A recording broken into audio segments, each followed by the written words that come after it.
कहते हैं हंसो श्वेता बको श्वेता को भेदो बक हंसयो पनीर क्षीर विवेके तु हंसो हंसा बको बका। अर्थात हंस भी सफेद होता है, बगुला भी सफेद होता है। हंस और बगुले में क्या अंतर होता है? लेकिन जब भी दूध और पानी में अंतर स्पष्ट करना हो तो हंस हंस होता है और बगुला बगुला होता है। बात तो सही है। कहते हैं एक गिलास में दूध भरकर रख दीजिए और एक गिलास में पानी भरकर रख दीजिए। एक हंस को छोड़ दीजिए, एक बगुले को छोड़ दीजिए। हंस दूध के ही गिलास में चोंच डालेगा जबकि बगुला पानी के गिलास में चोंच डालेगा। यही अंतर होता है उन दोनों में। सही पकड़े हैं। मान्यवर महोदय जी, सरकार ने वर्दी तो हमें भी सफेद दी है और आपको भी सफेद दी है, लेकिन हम दोनों की तहजीब में जमीन आसमान का फर्क होता है।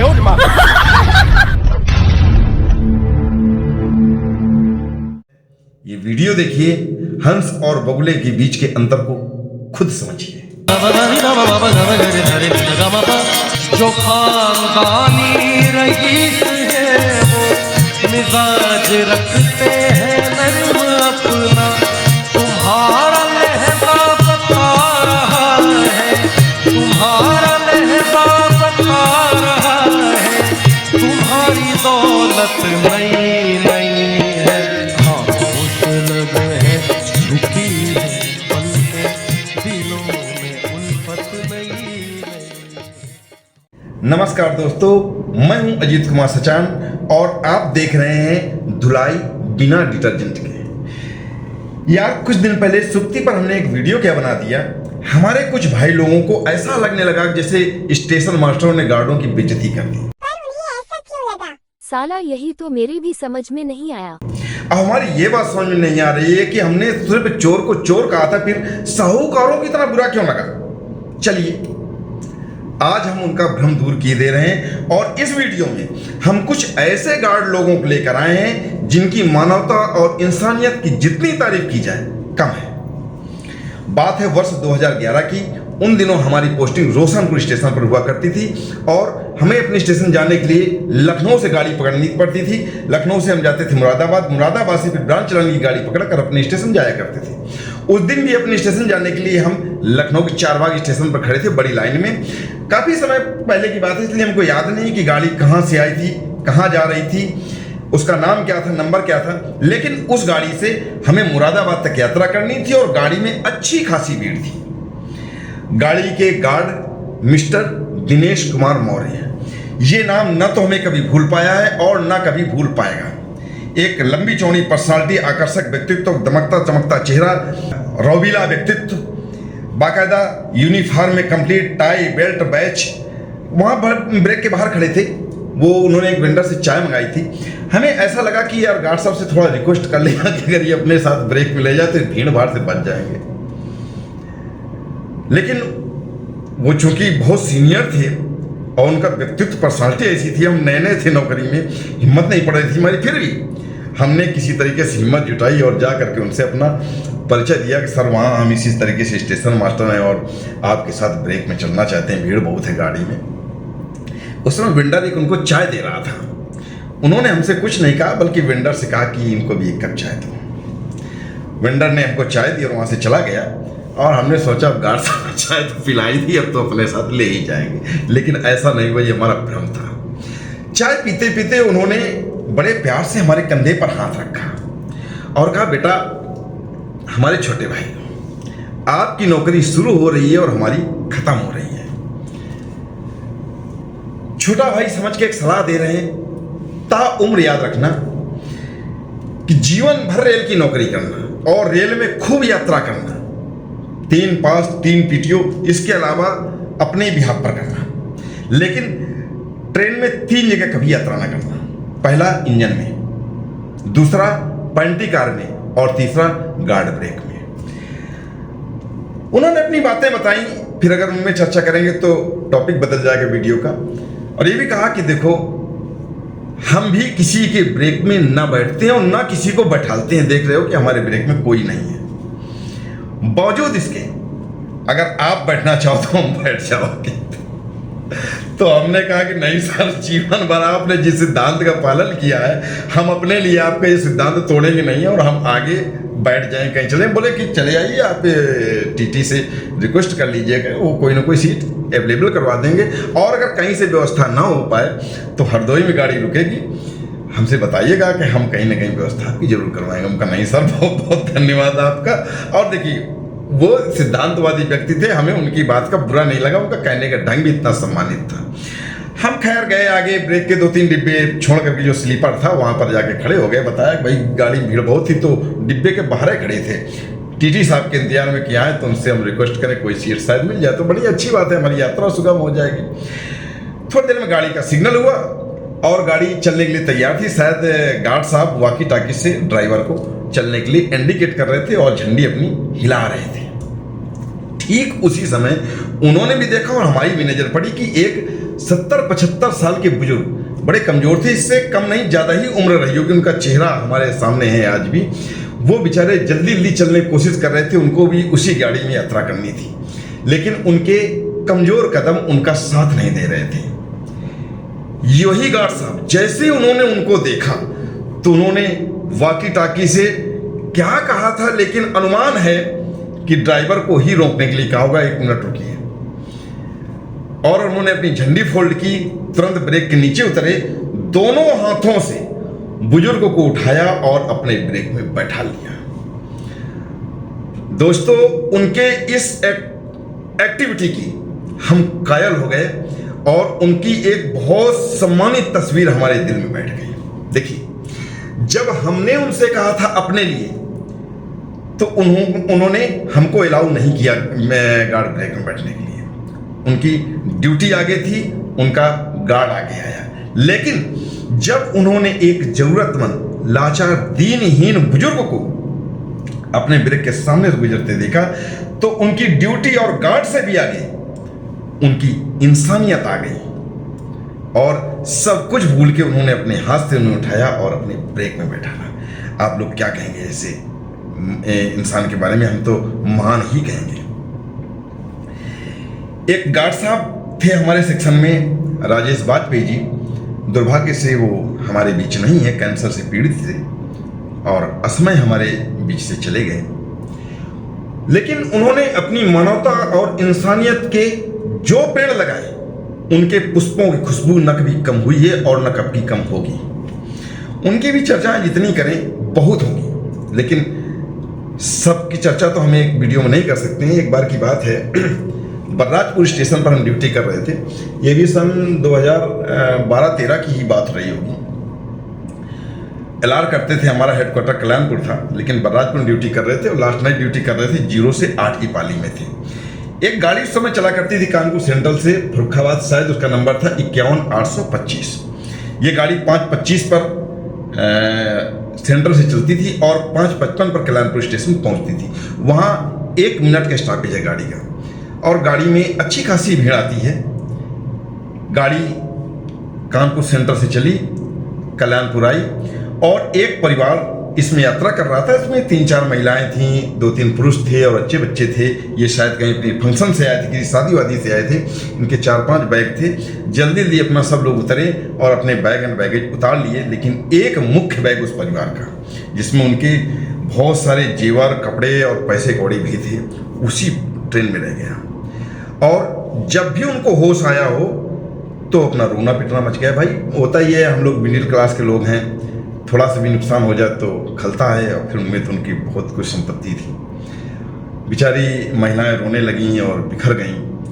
अब किसी थर्ड पार्टी ने उनको अकल दी हो या उन्हें ज्ञान आया हो, बहरहाल उन्होंने स्टेशन मास्टर से रिपोर्ट किया कि बात बताइए कि उस समय कल्याणपुर में ड्यूटी पर थे आदरणीय श्री पीके पांडे सर, जो अभी तक ररौल में थे। हमको अब पता नहीं कहाँ पर, मंधना में हो, कल्याणपुर में हो, बहरहाल वही ड्यूटी पर थे।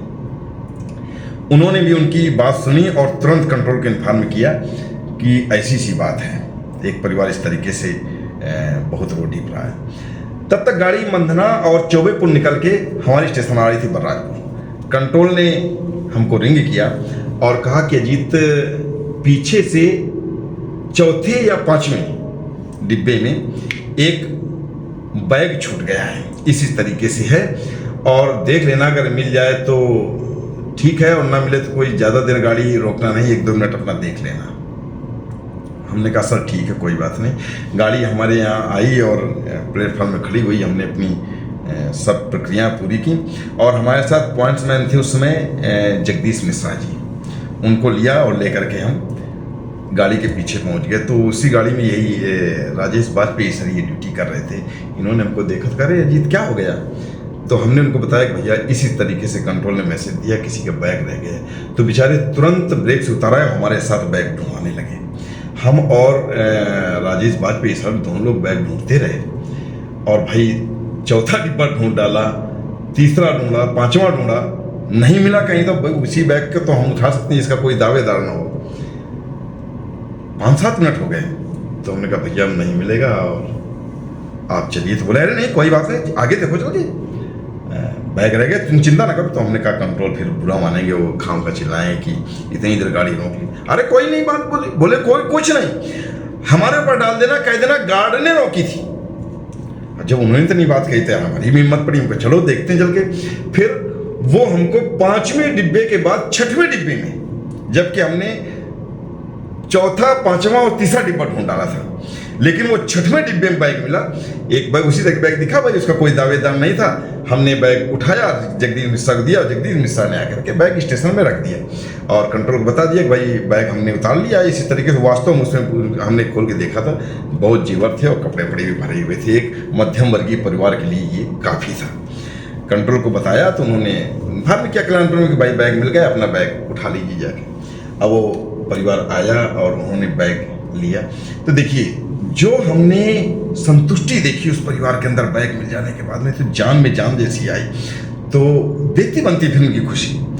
अब ये कैसे संभव हो भाई? ठीक है, हमने प्रयास किया, जगदीश मिश्रा जी ने प्रयास किया, लेकिन सोचिए अगर राजेश वाजपेयी सर ने हिम्मत नहीं की होती, उन्होंने नहीं कहा होता कि चिंता न करो, हमारे बिहार पर देख लो, हमारे ऊपर डाल देना कि गार्ड ने गाड़ी रोकी है,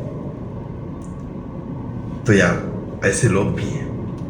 अब यहीं जहां दिनेश मौर्य और राजेश वाजपेयी सर जैसे लोग हैं, वहीं एक गार्ड साहब हमारे हुआ करते थे, सर्वेश पाल जी। सब लोग जानते हैं उनकी यार नेचर को। उस दिन हम ड्यूटी कर रहे थे उत्तरीपुरा में, उस दिन भी लास्ट नाइट ही ड्यूटी कर दी। ये भी 2013-14 की बात है, और ये गाड़ी ला रहे थे 55-325, जो इस समय लखनऊ से आती है, और नंबर इसका आज इसका नंबर है 05379। उस समय 55-325 नंबर से चलती थी, और इस गाड़ी में भी जबरदस्त भीड़ आती थी। देखिए हमारे वहाँ उत्तरीपुरा में एक सफाई कर्मचारी है, शायद आज भी ये रिटायर हो गया हो तो मैं नहीं मालूम है, बबोले नाम है। बबोले बड़ा जिम्मेदार कर्मचारी है, अपने स्टेशन को साफ सुथरा रखने में शायद इतना जिम्मेदार सफाई कर्मचारी हमने कहीं देखा ही नहीं। और अन्य सफाई कर्मियों की तरह न तो दारू पीता न शराब पीता है, अब तम्बाकू और बीड़ी पी लेता हो तो हम नहीं कह सकते हैं। बहरहाल वो काम के प्रति इतना जिम्मेदार है कि बड़े बाबू अगर पैसा दें तो दें, न दें तो न दें, वो अपने पैसे से अपने पास से गमला अमला उल फूल आकर लगाता रहता है और सभी करता रहता है। और अगर कोई थूक दे वहाँ पर, तो चाहे बड़े बाबू हो, स्टेशन मास्टर हो या पैसेंजर हो, वो चढ़ बैठता है, बराबर लड़ता है। उसके बच्चे की तबीयत खराब थी, बेटे की तबीयत खराब थी और बहुत बीमार था। उसे कन्नौज ले जाना था दवा दिलवाने के लिए। हमसे उसने कहा कि सर बहुत भीड़ आती है इस गाड़ी में, और गार्ड साहब से कह दीजिए तो हमको अपने ब्रेक में लेते जाएं, कन्नौज तक जाना है दवा दिलवाने बच्चे के। तो हमने कहा अरे बच्चा बीमार है आपका, और कोई चिंता ना करो, जाके बताओ जो भी गार्ड साहब उनसे बताना, जानते तो हैं ही, कोई ऐसा थोड़ी कि आप बैठा लेंगे ब्रेक में, इसी पोजीशन इसमें क्यों ना बैठा लेंगे। बेचारा वो चला गया। अच्छा, क्रॉसिंग थी गाड़ी की, तो उसको हमने 1 नंबर लाइन में खड़ा कर लिया, और जो डाउन गाड़ी निकलने वाली थी उसको थ्रू लगा के हम बाहर आ गए।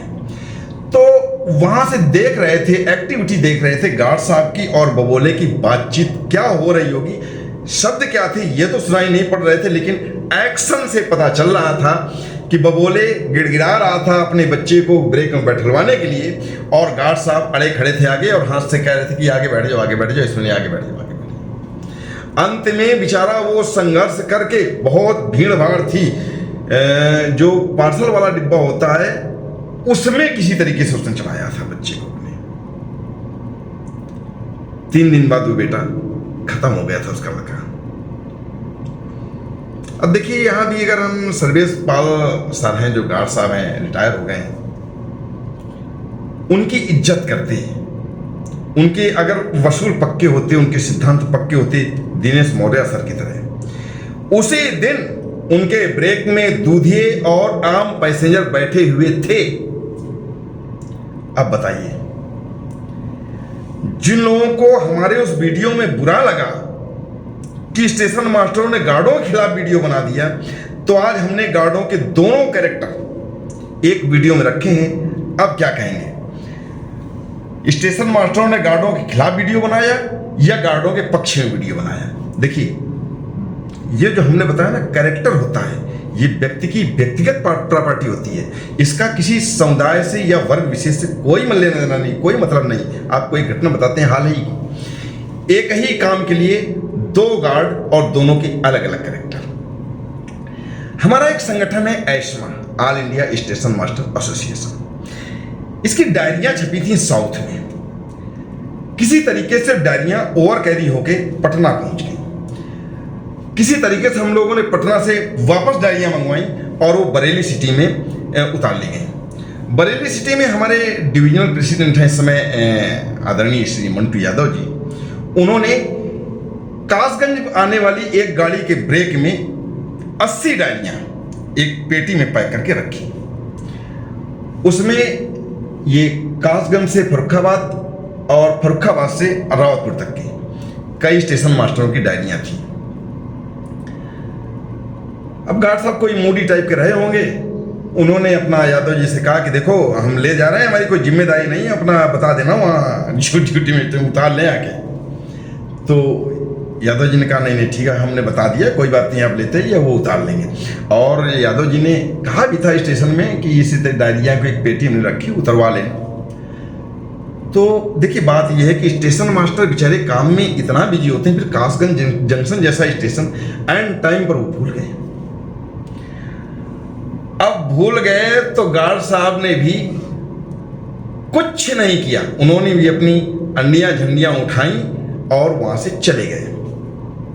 डायरियां उसी ब्रेक में रखी रही और हम लोग इस भ्रम में थे कि भाई उतारी ली गई होंगी वहां पर। इसके बाद वही रैक मथुरा जाता है, क्रू चेंज हो गया, दूसरे गार्ड आ गए और रैक वो मथुरा पहुंच गया। मथुरा में जब खड़ा हुआ रैक तो गार्ड साहब ने देखा कि यार इस पेटी में क्या रखा है। तो उन्होंने थोड़ा खोल के देखा तो उसमें एस्मा की डायरियां थी। उन्होंने तुरंत स्टेशन मास्टर से बताया कि इसमें इस तरीके से डायरियों की एक पेटी रखी हुई है, आप उतार लीजिए, नहीं ये इधर उधर हो जाएंगे। अच्छा, इधर हम लोग ढूंढ रहे थे कि यार डायरियां गई कहाँ, पेटी गई कहाँ, गार्ड साहब ने किसको दिया, किसने उतारा, हम भी ढूंढ रहे। सच्ची वो टीआई साहब है, वो बेचारे परेशान थे, वो बड़े बाबू वो भी परेशान थे। देखिए यहाँ भी एक ही काम के लिए दो अलग अलग कैरेक्टर, एक वो गार्ड साहब जो बरेली सिटी से कासगंज तक डायरियां लाए। हालांकि बात ठीक है, उन्होंने कह दिया था हमारी कोई जिम्मेदारी नहीं है, आप अपना उतरवा लेना। लेकिन मान लो यार, इंसान की कोई चीज होती, भूल गए स्टेशन मास्टर, तो आप अपने सर में रख के थोड़ी ले जाना था, थोड़ा वाकी टाकी से कह देते कि बड़े वो इसमें डायरियां आपकी पेटी रखी, उतरवा लीजिए, बस काम खत्म था। और एक वो गार्ड साहब जिनको उस पेटी के बारे में ही कुछ नहीं पता, उन्होंने पूरी जिम्मेदारी से स्टेशन मास्टर संपर्क किया और वो डायरियां उतरवाई। अगले दिन फिर वो डायरियां किसी और गार्ड साहब के साथ रखी गई, वो यहाँ पर देखे। तो देखिए एक ही काम के लिए दो अलग अलग गार्ड और दोनों के अलग अलग कैरेक्टर। अब क्या कहेंगे भाई आप लोग कि स्टेशन मास्टर गार्डों के खिलाफ वीडियो बना रहे हैं या गार्डों के पक्ष में वीडियो? भाई जो तारीफ करने लायक है वो तारीफ कर रहे हैं, जो बुरा काम करने लायक है बुरा कर रहे हैं का, उसमें क्या है? हम तो 2-2-4 को 4 कह रहे हैं और जिसने 2-2-5 को 5 कहा तो हम उसको विरोध कर रहे हैं। उसमें कौन सी बड़ी बात है? मतलब ये थोड़ी है कि यार हम गार्डों के खिलाफ वीडियो बना रहे हैं या गैंगमैनों के खिलाफ वीडियो बना रहे हैं, स्टेशन मास्टरों के पक्ष में बना रहे हैं, ऐसा कहीं कुछ नहीं है। आपकी सोच है तो हम क्या करें। अब आइए आते हैं कमेंट सेक्शन पर। उस वीडियो पर लोगों के कुछ ज़बरदस्त रिएक्शन हुए और इस तरह के कमेंट लिखे जो इनके यहाँ चर्चा करनी जरूरी है। एक गार्ड साहब हैं, वो उन्होंने एक बहुत बड़ा कमेंट लिखा, लंबा चौड़ा कमेंट लिख दिया उसमें इतना साहित्य, इतना क्लिष्ट साहित्य उसमें भर दिया कि थोड़ी देर के लिए तो ऐसा लगा कि साला इसी में कालिदास की आत्मा सवार हो गई है। अब उनकी अगर उन्होंने इतना क्लिष्ट लिखा था तो यार हमने भी थोड़ा बहुत लिखा उन्हीं की भाषा में, लेकिन अब अगर उतनी हम क्लिष्ट चर्चा करेंगे यहाँ पर तो कुछ लोगों को समझ में आए, कुछ लोगों को नहीं समझ में आए। बहरहाल सरल भाषा में बता रहे हैं कि उन्होंने लिखा कि आपने अमानवीय कृत्य कर दिया। यार हमें समझ में बात नहीं आती, अगर हमने वीडियो बना दिया और चोर को चोर कह दिया तो इसमें कौन सा अमानवीय कृत्य कर दिया भाई? बोले कि स्टेशन मास्टर अपने मुंह मियां मिट्ठू बनते अपनी तारीफ करते हैं, ऐसा लगता है जैसे गाड़ियां स्टेशन मास्टरों की छाती पर चलती हैं, गैंगमैन भी बहुत कुछ होता है। तो भाई आप अभी भी पूरा वीडियो पलट के देख लीजिए, हमने कहीं भी ऐसा कहा हो कि स्टेशन मास्टर ही सब कुछ होता है या स्टेशन मास्टरों की छातियों पर ही गाड़ियां चलती हैं? तो हमको बताइए भैया। हम तो मानते हैं कि 18 डिपार्टमेंट है, 18 डिपार्टमेंट मिलाकर गाड़ी चलाते हैं तब जाकर के गाड़ी कंप्लीट चलती है और तब हम लोगों का ये संगीत पूरा होता है, जो ट्रेन ऑपरेशन का जो म्यूजिक है तब पूरा होता है। रही बात गैंगमैन की, तो बड़े भाई कभी हमारे सेक्शन में आइए और किसी गैंगमैन से पूछिए कि किसी कर्मचारी से पूछिए आकर के कि सचान का व्यवहार आपके साथ कैसा रहता, तो बताएंगे। अब हमने आपको बात बताई एक गार्ड साहब की, सर्वेश पाल जी की, जिन्होंने उस सफाई कर्मचारी के लड़के को अपने ब्रेक में नहीं बैठाला। क्यों नहीं बैठाला? सिर्फ इसलिए नहीं बैठाला कि वो छोटा कर्मचारी था, अछूत था। अगर उसका लड़का ब्रेक में बैठ जाता तो ब्रेक उनका अछूत हो जाता। अब बताइए क्या कहेंगे हैं? काम करोगे निशाचरों जैसे और कहोगे देवता मानकर पूजा करो, तो ऐसा कैसे संभव है? ठीक है ना। अभी कल की बात है, एक गेटमैन है, इंजीनियरिंग का गेटमैन, यहाँ कायमगंज से बैठा था। कायमगंज में रहता है, उसका जो कमरा रेलवे आवास जो इलाट है कायमगंज में इलाट है, और उसकी ड्यूटी होती है हमारे स्टेशन से आगे, यानी कायमगंज से हमारा स्टेशन करीब 20 किलोमीटर है, 18 किलोमीटर 20 किलोमीटर हमारा स्टेशन है, और वहाँ से 5 किलोमीटर आगे एक हाल्ट स्टेशन है, बल्लूपुर हाल्ट। 5 से ज़्यादा ही होगा, 5-7 किलोमीटर होगा। और बल्लूपुर हाल्ट से फिर करीब 2 किलोमीटर पहले उसका गेट पड़ता है 199 बी। वो अपने आवास से कायमगंज से बेचारा आता है ड्यूटी और वहीं जाता है, वहीं से अप डाउन करेगा, वहाँ तो कोई उसको क्वार्टर है नहीं। तो गाड़ी तो गेट पर गाड़ी तो रुकती नहीं, गाड़ी रुकेगी बल्लूपुर में ही। अब बल्लूपुर से उसे गेट तक आने के लिए 2-3 किलोमीटर पैदल चलना पड़ता था। काफ़ी परेशान हो जाता था, कई बार गाड़ियाँ भी छूट जाती थी और थक भी जाता था चलते रहते। बेचारे ने किसी तरीके से अपने लिए एक साइकिल की व्यवस्था की, अगर साइकिल हो तो आराम से वहाँ से चले जाएंगे और चले आएंगे। अब पहले ही दिन एक गाड़ी में 15-037 गाड़ी चलती है, उसमें वो साइकिल रख के ले जा रहा था और एक गार्ड साहब ने उसको उतार दिया, साइकिल नहीं ले जाने दी। वो बेचारा बहुत गिड़गिड़ाया, बहुत रिक्वेस्ट की, लेकिन उसे अलाउ नहीं किया। गाड़ी चलती थी, रुकवा कर उतारा। अब आप कहेंगे कि यार वो क्यों साइकिल रख रहा था, तो बात बिल्कुल सही कह रहे हो। क्या है कि इस बात को ऐसे समझो कि हम लोग गार्ड हैं, स्टेशन मास्टर हैं, बाद में हैं, इंसान पहले। इंसानियत भी कोई चीज़ होती है। गार्ड साहब उसको वार्निंग दे देते कि दोबारा कभी साइकिल मत लाना हमारे यहाँ, या हड़का फड़का देते, डांट फटकार देते, कुछ भी करते, लेकिन यार उसको उतार दिया। वो इतना कंफ्यूज हो गया बेचारा, साइकिल पकड़ने के चक्कर में पड़े तो ड्यूटी छूट जाए और गार्ड साहब अलाउ नहीं कर रहे हैं और गाड़ी में बैठे तो साइकिल किसको दे। आखिरी में उसने बेचारा साइकिल वहीं प्लेटफॉर्म पर छोड़ दी, रोने लगा वो। फिर अपना किसी को फ़ोन करके कहा होगा कि वहाँ से साइकिल हमारी खड़ी उतार दो, और गार्ड साहब ने नहीं रखने दिए।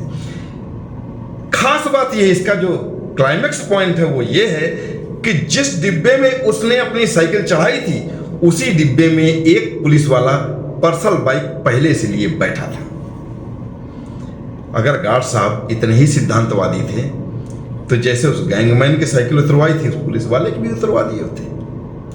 तो क्यों ये भेदभाव हुआ कि वो छोटा कर्मचारी गैंगमैन, वो खुद बेचारा कह रहा था अच्छा अब गार्ड साहब को पूछोगे नाम क्या है, तो मत लो, नाम मत लेने दो। लेकिन अगर आप कहोगे, कहीं मुकदमा करोगे जाके इस वीडियो पर, तो पूरे सबूतों सहित बताएंगे कि वहाँ कौन कौन था और किस प्रकार से उन्होंने साइकिल उतरवाई थी साइकिल, ठीक है ना। तो जो हमको आप शिक्षा दे रहे हैं, बता रहे हैं कि गैंगमैन में बहुत कुछ होता है, तो शिक्षा न दो यार, थोड़ा अपने भाई लोगों को समझाओ कि गैंगमैन में बहुत कुछ होता है। छोटा कर्मचारी तो क्या हुआ, हमारे स्टेशन पर अगर कोई आए तो हम तो कहना चाहे गैंगमैन हो या स्टेशन मास्टर हो, कोई हो भाई, हमारे लिए सम्माननीय है, वो रेल सेवक पहले है। कर्मचारी छोटा है बड़ा, ये बात की बात है, हम उसे पूरी मानवता से, पूरे सम्मान से बात करेंगे। हमारा क्या बिगाड़ा उसने, ठीक है ना। और गार्ड साहब ने तो उतार दिया। अब देखिए, अभी कुछ दिन पहले की घटना है, एक महिला के मतलब कपड़ों में ततैया घुस गया और बेचारी एकदम बड़बड़ा उठी, तो वो भाग के जहाँ ततैया घुसा था मतलब पकड़े जो है स्टेशन में आई, और हमारी मीना जी ड्यूटी पर थे, उनसे गिड़गिड़ाई, उसने बताई कि सर इस तरीके से। तो देखिए तुरंत बेचारे वो और जो एसटीबी था सब इसको बाहर निकाला, इसके बाद में ऑफिस के अंदर कि आप कपड़े चेंज कर लो, उतार लो, हिला लो। तो देखिए मानवता कोई चीज़ होती है, मानवता भी होती है ना। अब वो अगर कह देते कि नहीं नहीं ऑफिस में हमारे कैसे जाइए वहाँ पर, तो भाई क्या होता है यार, हम ये कह रहे हैं कि क्या बात कर रहे हैं, ठीक है ना।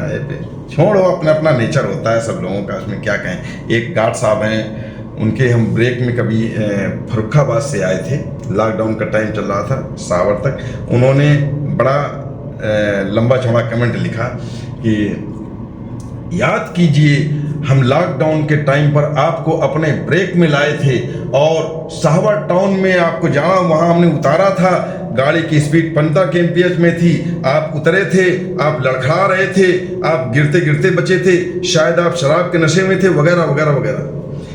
हमने उनके इस कमेंट पर जब ध्यान दिया तो हमें याद आया कि हाँ यार, लॉकडाउन के टाइम पर ऐसा ही एक घटना घटी है। एक गार्ड साहब थे, वो नई उम्र के थे, लड़के थे, और उनके ब्रेक में हम आए थे, हम फंस गए थे। फर्रुखाबाद में कोई साधन नहीं था, कोई गाड़ियाँ नहीं थी, तो हम उनके ब्रेक में आए थे। लेकिन हमें पूरी बात याद आई कि आपकी गार्ड साहब हिम्मत नहीं पड़ रही थी ड्राइवर साहब से कह के गाड़ी रुकवाने की। फिर हमने अपने स्टेशन मास्टर से कहा था, वो ड्यूटी पर थे उसमें सर्वेश जी, और सर्वेश जी ने कंट्रोल की अनुमति लेकर के गाड़ी रुकवाई थी। हालांकि ये बात अलग थी कि गाड़ी को हमने डेड स्टॉप नहीं होने दिया था, और लगभग उतनी स्पीड रहेगी जितनी आपने बताई, हम उतनी स्पीड में उतरे थे। देखिए 15 kmph की स्पीड में ट्रैक के बीच में उतर रहे हैं, हमारे पास कुछ एक आध झूले वाले भी थे, तो थोड़ा सा भागे होंगे, लड़खड़ाए होंगे कदम।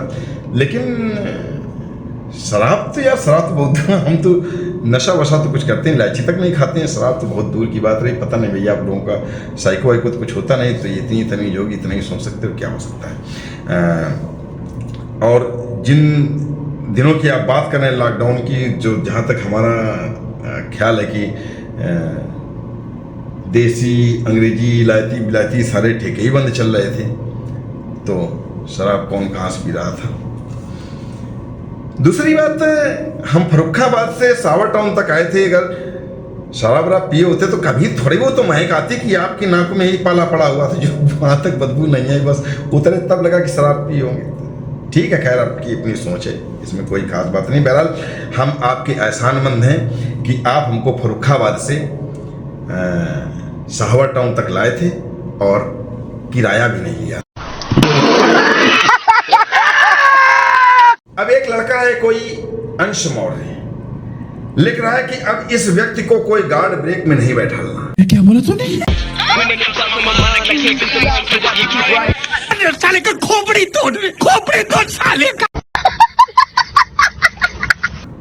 हमें हंसी आई, हमने कहा कर दी ना फिर वही चिंदी चोरों वाली बातें कि व्यक्ति घर में आए तो उसको पानी नहीं पिलाना। क्या बताएं यार, सोचा था बड़े होकर गरीबों की मदद करूंगा, बड़ा हुआ तो पता चला मुझसे बड़ा गरीब तो कोई है ही नहीं। मैंने कहा भाई ठीक है, अगर तू मुझे ब्रेक में नहीं बैठा लेगा तो तेरे ब्रेक में नहीं बैठूंगा, लेकिन एटीट्यूड तो ऐसे जैसे ब्रेक इसके बाप को।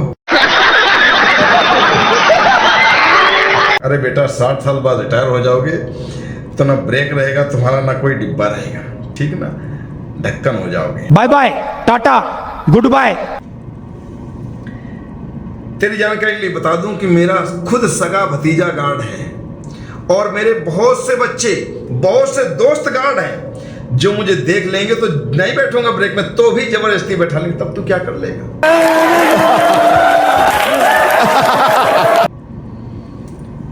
फिर भी उस चीज पर दावा करो बेटा जो तुम्हारी अपनी हो। समझ रहे हो? मैंने इसमें क्या गलत कह दिया? लेकिन जब इसे मेरे सुगम शब्दों का कोई सुगम जवाब नहीं निकला, तब ये असली ट्रैक में उतार हुआ, जो इसकी रियल औकात है, जो इसका रियल लेवल है। इसने लिखा मुझे, तू मिल मुझे कहीं, मैं तेरी मां चोदूंगा।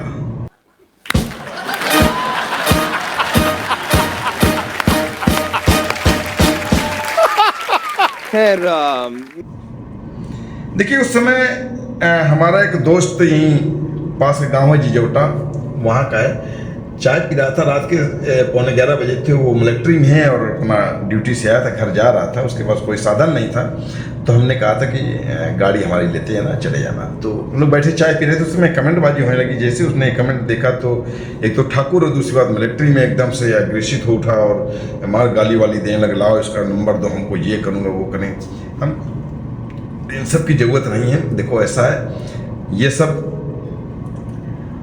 फर्जी लोग हैं, टेंडर की औलादें हैं जो गटर में पैदा होती हैं। टेंडर के औलाद का मतलब समझते हो? नहीं।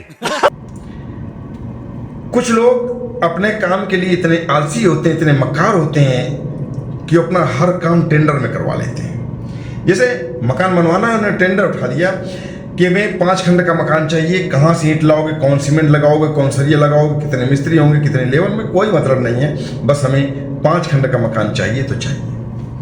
खेती करवानी है, टेंडर दे दिया कि हमें इतने मन गेहूं, इतने मन धान, इतने मन अनाज, इतने मन ये, इतने मन उतने ये चाहिए। कैसे करते हो, कहाँ से जुतवाते हो, कौन ट्रैक्टर लाते हो, कौन सा बीज लाते हो, कौन सी खाद लाते हो, कोई मतलब नहीं है, उन्हें सिर्फ इतना चाहिए, टेंडर दे दिया। तो कुछ लोग इनसे भी 4 कदम आगे होते हैं, वो अपनी बीवियां भी टेंडर में दे देते हैं। अरे बाप रे, ये तो धोती खोल रहा है कि हमें एक औलाद पैदा करके दो। कितने लोग पैदा करोगे, कैसे पैदा करोगे, कहाँ पैदा करोगे, हमें इससे कोई मतलब नहीं, बस हमें एक औलाद चाहिए। तो ये सब वही औलादें होती हैं जो गटर में पैदा होती हैं, ठीक ना? सही पकड़े हैं।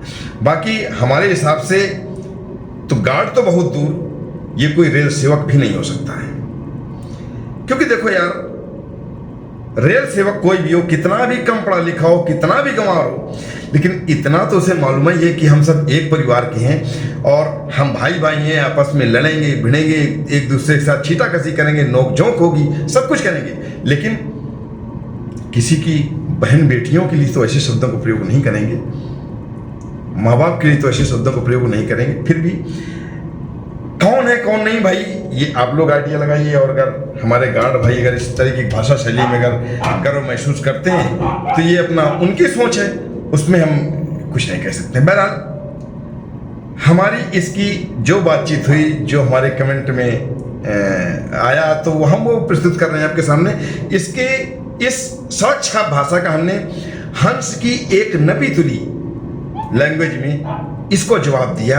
मैंने कहा है बबुले, तू भी सफेद है, मैं भी सफेद हूं, तू भी जल में रहता है, मैं भी जल में रहता हूं, इस नाते मेरी माँ में और तेरी माँ में ज्यादा फर्क नहीं है। मैं मिलूंगा, जब मिलता रहूंगा, तब तक तू अपनी माँ से काम चला। ये बड़ी अच्छी बात कही आप। भाई हमने क्या गलत लिख दिया था? पहले तो इस लड़के को सिर्फ मिर्ची लगी थी, लेकिन हमारे इस रिप्लाई के बाद में इसको मसाले वाली मिर्ची लगी और उसने तुरंत हमें लिखा कि तू मिल मुझे बरेली में, मिल मुझे लाल कुआं में, मिल मुझे पीले कुआं में, मिल मुझे इस कुआं में, मिल मुझे उस कुआं में, मैं तेरी गांड मारूंगा। वाह।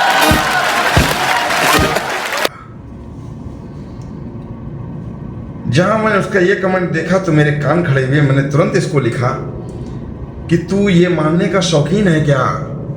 तो इसने फौरन मुझे लिखा, हाँ मैं बहुत बड़ा शौकीन हूं ये मारने का।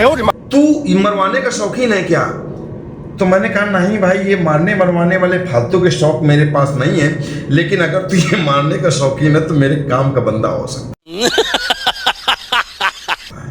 दरअसल यही एक पास में मुल्ला जी रहते हैं, वो फिल्म बनवाना चाह रहे थे, उनका थोड़ा बजट कम था, इसलिए उन्होंने मुझसे कहा था कि स्टोरी कुछ ऐसे लिखना कि उसमें सीन और कैरेक्टर कम हो। तो मैंने उनके बजट को देखते हुए एक स्टोरी लिखी, 3 घंटे की स्टोरी है। उसमें सिर्फ एक सीन है और 2 कैरेक्टर हैं।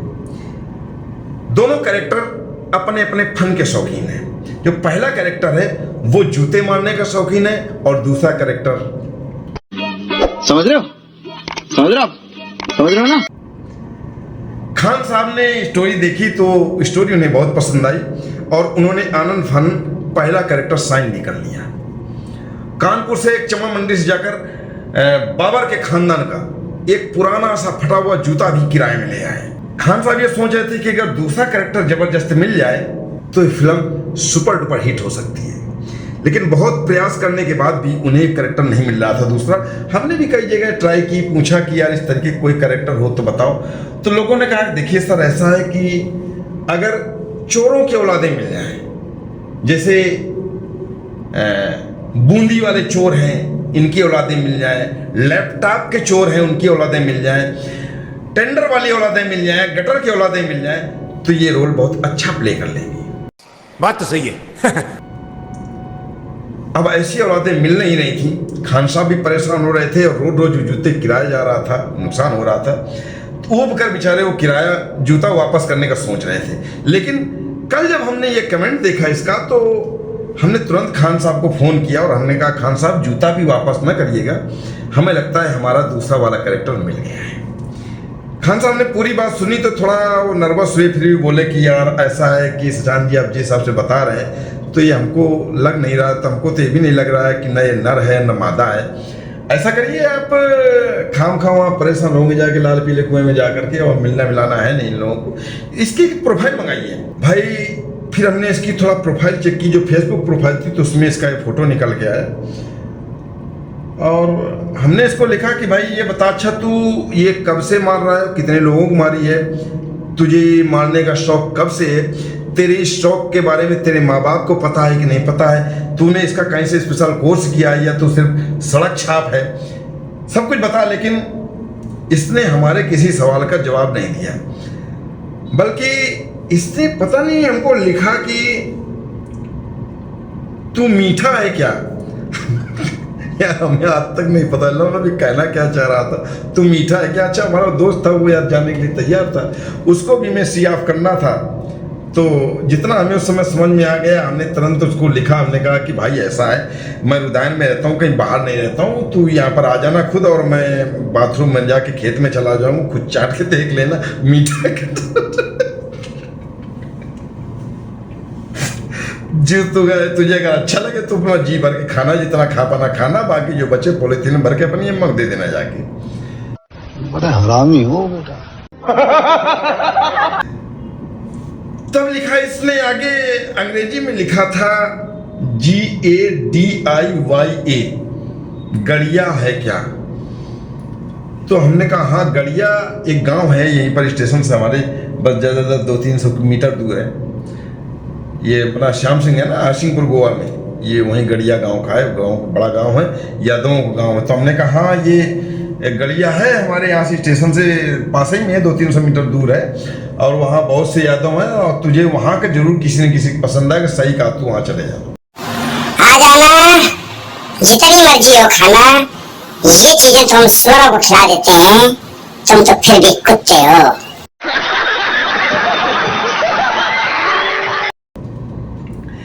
यार हमें समझ में नहीं आया था हम क्या गलत कर रहे हैं, लेकिन इसके हमारे हर जवाब में बड़ी मिर्ची लगती थी और तिलमिला उठाई। जब इसके पास कोई जवाब नहीं सूझा तो आखिरी में फिर इसके मुंह से एकदम सच निकला और इसने लिखा हमको बुढ़ा। हमने कहा देखो कितनी राइट बात कही भाई, 51 चल रही मेरी और 51 में मैं बुढ़ा नहीं तो क्या जवान हूं क्या। लेकिन मजबूरी है कि यही बात अगर मैं कहूं कि अभी तो हमारे सामने बच्चे हो तो ही मानेंगे थोड़ी। बड़ा हरामी हो बेटा। फिर भी लल्ला हंस ये बता दे कि बगुला कितना भी जवान हो हंस का मुकाबला नहीं कर सकता। बात तो सही है। और तू कितने भी च्यवनप्राश खाता रहे, कितना भी तो जवान बना रहे, मार्केट के चाहे जिस कोने में खड़ा कर दे तुझसे महंगा बिकूंगा आज भी। और जब तू मेरी एज में पहुंचेगा तो च्यवनप्राश खा के भी उठ नहीं पाएगा। सही पकड़े हैं। तो देखो यार, ऐसा है इन लोगों की किसी बात को माइंड करने की जरूरत नहीं है और ना तमाम इनको तवज्जो देने की जरूरत है, ठीक है ना। इनकी बातों में टेंशन करोगे तो खामखा शुगर हो जाएगी। शुगर के नाम पर यार याद आया कि अगला वीडियो हम शुगर पर ही बनाएंगे। वो वीडियो जिन लोगों को शुगर है, जिनके परिजन इस बीमारी से ग्रसित हैं, पीड़ित हैं, उनके लिए थोड़ा बहुत नहीं बहुत ही काम का हो सकता है। वीडियो जरूर देखें, इंतजार करें और तब तक अपना ये बगुले लोग गालियां लिखें हमारी वीडियो में, ताकि हमें आगे फिर वीडियो बनाने का मौका मिले। चलते हैं, सब लोग अपना अपना ख्याल रखें, स्वस्थ रहें, मस्त रहें, व्यस्त और तंदुरुस्त रहें। सबको बाय। बुरा न मानना बाबू, हम स्टेशन मास्टर हैं, बेइज्जती भी बहुत इज्जत से करते हैं, खासकर उनकी जिनमें न तहजीब होती है न तमीज।